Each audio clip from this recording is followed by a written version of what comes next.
Raise your right hand and repeat after me. I state your name, do solemnly swear Do solemnly swear that I will support and defend that I will support and defend the Constitution of the United States the Constitution of the United States.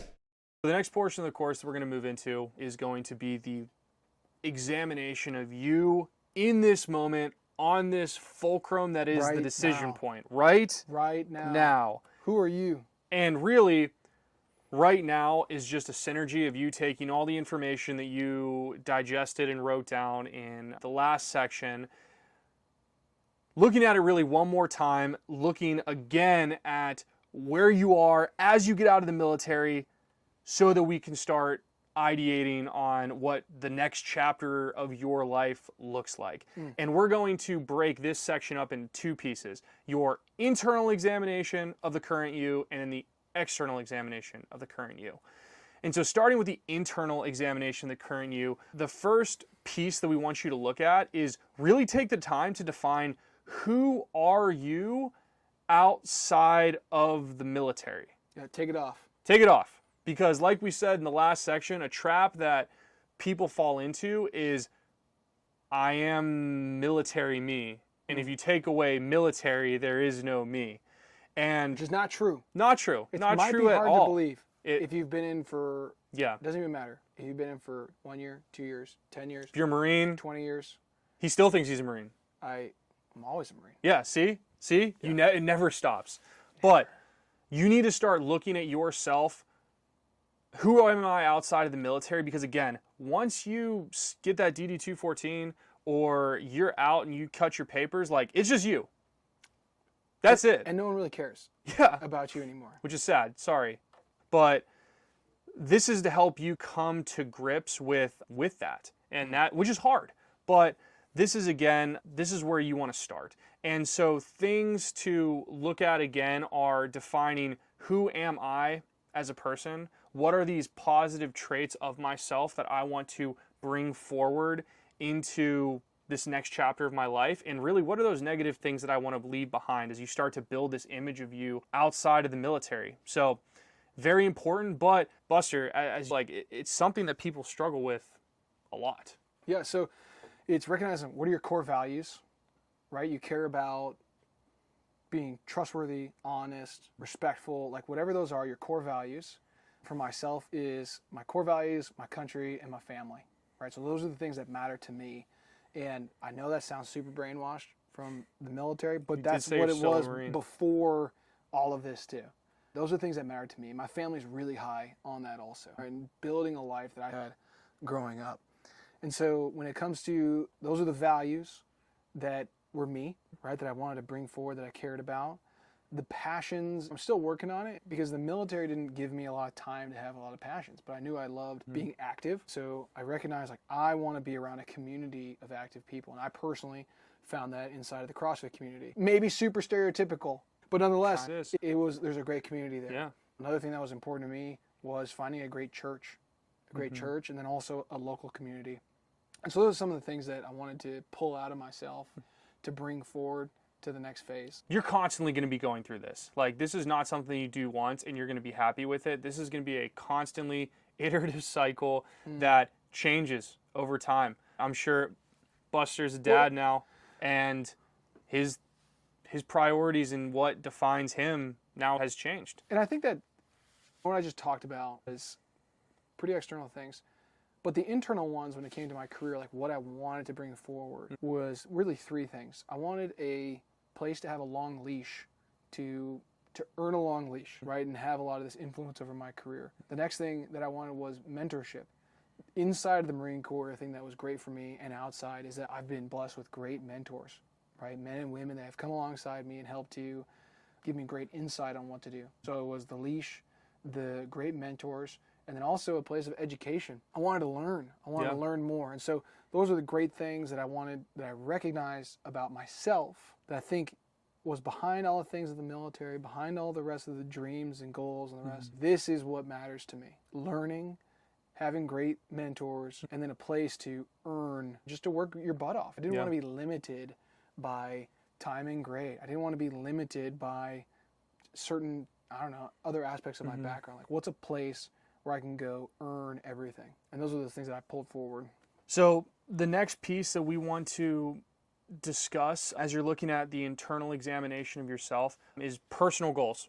What are things that you might have thought of while you were serving in the military that you might not have been able to achieve because military service was in the way, or your career was in the way, or whatever? These might be excellent places to start ideating on possible paths. Obviously, there's going to have to be some considerations on life constraints, but these are great things. Like, a great example for me, I would love to go be a national park ranger. Like, if a great thing that Alan Watts says is, if money were no option and you could do anything that you wanted, what would you do? And if I had no life constraints and I didn't have a family with a wife who was in the military and I didn't care about how much money I was making, I would go be a national park ranger for sure. But there are other things that we'll talk about later in this particular section and then later on in the course that stand in the way of that, and that's okay. But that was certainly a place that I started looking when I found out that I was moving out of my military chapter and into the next one. As I think about my personal goals, it's tough. I don't know, right? I'm still trying to figure them out. I would say that I want to have my own thing. Leading a company is really tough. I think that if you've been in the military or any sort of law enforcement or school right now, and you think you're going to step out and lead a company, it's really hard. Yep. It's really hard. And so you can build these building blocks of, well, I want to be a consultant for a while, and then I want to do something else for a little, and then I'm going to move up to be there someday. Yeah. But they're going to be deep goals like that. And I just want to have a nice time doing it, right? It sounds crazy saying it out loud, but being the, like, suburbia guy, right? Like, going hunting sometimes, hanging out on the weekends, going to work, like, I enjoy that stuff. Yeah. And so those are some of the personal goals that I brought forward. An excellent segue for talking about what you like to do. Another place that you might be able to draw on ideation for this future chapter is things we've already talked about. Extracurriculars and hobbies that you really pursued in this past chapter of your life. Maybe you're a massive CrossFit bro and you really love that in the military. Maybe gym ownership might be in your future. Maybe you go get your level 1, start training, and move up in that place. Maybe you really love hunting. Go be a game warden. Look into those options. But this is a really awesome chance for you to leverage things that you pursued outside of your career that made you very happy, ultimate highs externally, and start ideating on, maybe I can turn this thing into my main thing. The point is to figure out, what do you love? Yeah. Right? What do you love? Is it, I love hiking. I love walking in public lands. Right? So I live in Dallas today, Dallas, Texas. There's not that much public land in Texas. So knowing what you like will help to influence where you're going to go. Take the time to range this. Take the time to range this from, what do you like to do when you're alone? You might not be alone very often, but if you were to be alone, what would you like to do? If you went to vacation, why are you vacationing there? What about that is interesting to you? When you're with friends, do you like to be with people? If so, what do you like to do with them? What about that is special to you and important to you? And dig through these different aspects. So yourself alone, yourself with others. What is it like to be with a family? Do you want a family? If you have one and like that, great. And how do you want that family to be around things? So this is the more external, how are you engaging with others, with hobbies and the rest that are valuable to you? Certainly. You must write them down, though. Yeah. Because it is hard to keep know this yourself. all in your head. Yeah. It's hard to know yourself. Yeah. And then to know what you're going to sacrifice and give up as you look to different opportunities. Yeah. And the last piece about this, why we think that examining all of this extracurricular externalities is important, is in the military we build this idea of, like, what work looks like, especially based off of your MOS, AFSC, or whatever you guys in the other branches call it. So, like, for me, like, work is cyber stuff in the military. It doesn't have to be when I get out. It's what I chose to do after the fact, but there's an infinite number of options for you out there to consider. And you could be taking a 90, a 180 degree, a 270 degree pivot into a completely new thing and it doesn't have to look like what you were doing. It doesn't have to be corporate. It doesn't have to be whatever your MOS or AFSC was. And this is a great exercise for you to start considering a broad range of options that might exist out there that you might not think of immediately because you're looking for something that's familiar and therefore comfortable. The next piece that we're going to go into is going to be the external evaluation, and I'm going to look right at this camera right now. This is super important because I'm going to give you a quick look into my process. When I was getting out of the military, I did a little bit of this evaluation, and I thought I really wanted to work with a small team that was moving super duper quick, and I would have a lot of leeway to innovate and get to carve out my own space. So I immediately went to tech startups. Sounds right? Brilliant. Yeah, that's what you do. You love it for all of those reasons. Right. And so I was like, I am doing a tech startup, and it's going to be great. And then I had one conversation, and you're going to have a lot of conversations if you follow the discovery funnel. This was important. 100 conversations. This was somewhere between conversation 200 and 300 is when I had this talk with this one guy. And he said, man, you really want to do tech startups? Well, tell me what you really want with your life outside of your work. And I said, well, I really want to be able to support my wife who's still in the military, move around with her, and be flexible to her career. He goes, wow, that's crazy. None of those things about a startup allow you to do any of that. And I was like, oh no. Yeah. And that completely flipped my job hunt paradigm on its head because I never took the time to externally examine my holistic stance where I was right now and look at my life constraints and really use that as my first set of blinders or guardrails to say, well, this is cool, like my park ranger, like my tech startup. These are cool, but I have other things that are but more- I have more things that are more important to me that are outside of work that I need to take to consideration first. And so this is your time. If you want to save yourself a ton of time and a ton of misery in your job search or just your life search for this next chapter, take a deep, hard, practical look at what are your life constraints, write them down, and use them as your guardrails for really narrowing this search right from the get-go. I had the same thing also. And so my wife and I had been in the Marine Corps for 5 years, married for 4 of them, and I wanted to turn to her, and this was a critical conversation to avoid assumptions, Yeah. right? So you're supporting your wife in the Air Force, which you are really familiar with, right? You're both in the Air Force. My wife, that was not the case, right? And so I had to sit down with her and understand what I presumed were the constraints, right? And then I had to extract from her, like, hey, what are you thinking about our future? What are constraints that you would like to impose on our future, right? And so some of these were, it might sound simple, but it's brought a lot of quality to our life, was we wanted to move to a major metropolitan area. We wanted to move to a place with a big airport.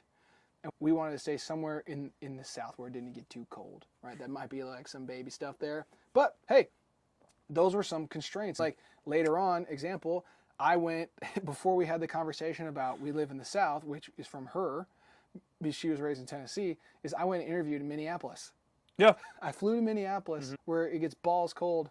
I flew to Minneapolis where it gets really cold, and you can't go, that's not going to fit inside that constraint. Being cold was part of the Marine thing that you wanted to leave behind No, in it this was last just a chapter of constraint. your life. It was just a constraint Oh, from, okay. because I'm taking external constraints. Yeah. Right? Yeah. It wasn't, Oh, that was not, I yeah. had no problem with moving to Minneapolis. Yeah. No, I was trying But to it make was- a joke. Oh, Yeah. well. You're good. I hope everyone else got it. Yeah. Wow. Okay. You're Yeah. killing my train of thought here. Sorry, bro. We're talking about constraints, and I'm going to pass it back to you. Yeah, cool. So, sorry for derailing the conversation, everybody out there listening. I thought I was way funnier than I gosh. was. But once you've taken this time to look at your Let's go with external want some more constraints. examples, though? Do right? you want to talk about more Yeah, examples? more examples could be there's constraints, and then there's preferences, Sure. right? So know what they are. Right? Yeah. You can really design your life around these things. So it could be geography. It could be medical requirements, right? For Yeah. special folks in your family, for yourself, or for others. It could be your family? Do you want to be around family? Do you want to be around their family? Do you want to be away from family? Right? It could be, do you want to be by airports? Do you want to be by shopping malls? Do you want to be around certain communities, religious communities, around fitness communities, around... This can go on and on these constraints that you really need to dig into, right? It could be around citizenship. There could be some legal requirements here. If you are interested in partaking in certain substances, don't move to Texas right now if you want to have... Get high. Yeah, different access to drugs and things like that. Like, these are things that you need to use and recognize which influences hobbies. Recognize what is your guardrail. The thing I really want to drill down on is a distinction that you made, and I want to make it a little bit deeper, which is preference, constraint. Preferences are things that you want but can change. Constraints are things that you cannot change and have to problem solve around.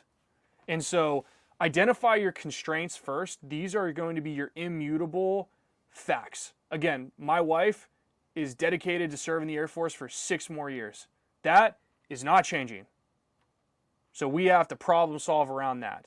However, I have preferences on the company that I want to work for or the type of work that I want to do. Those are things that can change should I want them to, but my constraint, my hard constraint is I need to find a job that is flexible to my wife's military career because that is happening. It's happening. So other real constraints. Yes, would identify be medical constraints. Medical constraint. I think it's really situationally dependent. The big identifier is you can't make it go away. You can't make it go You away. cannot make it go away, and you can't change it. Yeah. So it's something you have to problem solve around versus things that you want, but there's some give and take there depending on the needs or what opportunities arise. What we've gone through so far is, yourself, what's good and bad you want to bring forward, what you don't want to bring forward of the past, those desires. The internal And examination. then the present you, right? The present you of what do you want to design, and then what are the constraints around that. These are critical items that we implore that you take the time to work through these lists. Ask, what about that a few more times? Work to know thyself, because this will pay dividends when it comes to making the next decision about your future. Now, again, we're bringing the vibe down because you got plenty of time. You're going to make some rolls. You can change later on. But this is a great way to understand what's true north. What's true north, something to point at, because as we've talked, this is a massive blank canvas. There is no structure, and so you have a ton of structure already built. Yep. You just have to uncover it. And the last thing that we'll say before we move on to this final portion of the block, which is ideating on the future, is really take time to digest what we've said in these first 2 sections. Make sure that you've written down great examples, great notes, because without that strong foundation, you're definitely going to have to go back. You're going to go back anyway through this whole cycle. This saves you a lot of time, and you can really strike out in the right direction the first time if you do this well. So take time, pause this video, and do this work well. We will have links in this specific section that help and augment what we've talked about, but this is the end of the present day, and we're going to roll right into the future section. Yeah, only you can do this work. Only you can do this work. Yeah. So take the time to do it. Yeah.